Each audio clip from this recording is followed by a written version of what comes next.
नमस्कार, मैं हूं अमिता और आप देख रहे हैं न्यूज बाइस्कोप। खबर की शुरुआत में सबसे पहले बात चंपई सोरेन मामले को लेकर जीतन मांझी ने एक बड़ा बयान दिया। उन्होंने हेमंत सरकार पर जमकर निशाना साधा और कहा कि चंपई सोरेन को जबरन इस्तीफा दिलाया गया है। उन्होंने कहा चंपई सोरेन को हेमंत सोरेन की तरफ से झटका दिया गया है, जिससे हम लोगों को भी काफी दुख हुआ।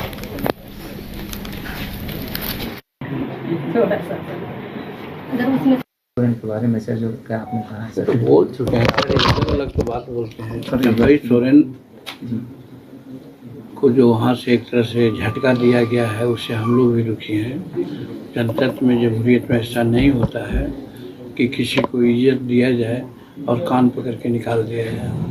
तो उनके साथ यही हुआ है। ये बात सही है कि चंपई सोरेन को उन्होंने दिया था, तो शायद यही समझ के दिया होगा कि आदमी करने वाले कुछ नहीं है, जो मन में आएगा वही हम करेंगे। और चंपई सोरेन 8-7 महीना रहे, अच्छा काम करके झारखंड में दिखला दिए और हेमंत सोरेन के पग चिन्हों पर चल रहे थे। कहीं से ऐसा नहीं लग रहा था कि उस पार्टी के अगेंस्ट में कोई बात कर रहे हों। और ठीक है, जब हेमंत सोरेन को मिल गया जमानत के बाद आए, तो एक प्रक्रिया होती है हटने हटाने की, उस प्रक्रिया को अपनाना चाहिए था। या तो वो कहते कि भाई साहब हमने आपको बनाया है, अब हम आ गए हैं, तो आप इस्तीफा दे दीजिए। तो वो भी नहीं किया गया। तो आते ही आते उनके जितने भी कार्यक्रम थे, सब कार्यक्रम को रद्द कर दिया गया। और उस समय मुख्यमंत्री नहीं बने थे हेमंत सोरेन, उसके बावजूद भी पदाधिकारियों से कहा कि बंद कर दिया।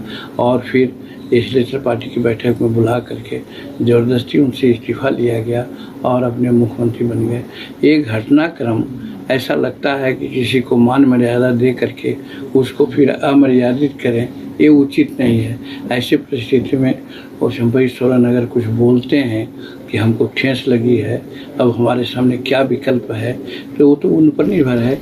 लेकिन जो प्रक्रियाएं हुई है उससे हम भी दुखी हैं और चाहते हैं। और बीजेपी प्रवक्ता प्रभाकर मिश्रा ने झारखंड की सियासत में चल रहे उथल पुथल पर बड़ा बयान दिया। उन्होंने कहा है कि जिस तरह पूर्व सीएम चंपई सोरेन को लेकर झारखंड की राजनीति में भूचाल आ गया, उसी तरह से बिहार की राजनीति में भी खेला होना तय है। जिस प्रकार की घटना झारखंड में घटी है, वह माता पिता पुत्र के राज की पुनरावृत्ति है। पिता पुत्र नहीं चाहते हैं कि झारखंड में उनका कोई विकल्प बने या तैयार हो, लेकिन झारखंड के पूर्व मुख्यमंत्री और झामुमो के पुराने नेता चंपई सोरेन ने इस्तीफा देकर जिस तरह से राजनीति में भूचाल लाया है, उसी तरह बिहार में भी होना तय है। महागठबंधन में लालू तेजस्वी की धूमिल छवि से मुक्ति पाने और एनडीए के साथ जुड़ने के लिए बड़ी संख्या में विधायक छटपटा रहे हैं, बस अवसर की तलाश में है। विधानसभा चुनाव के पूर्व होना तय है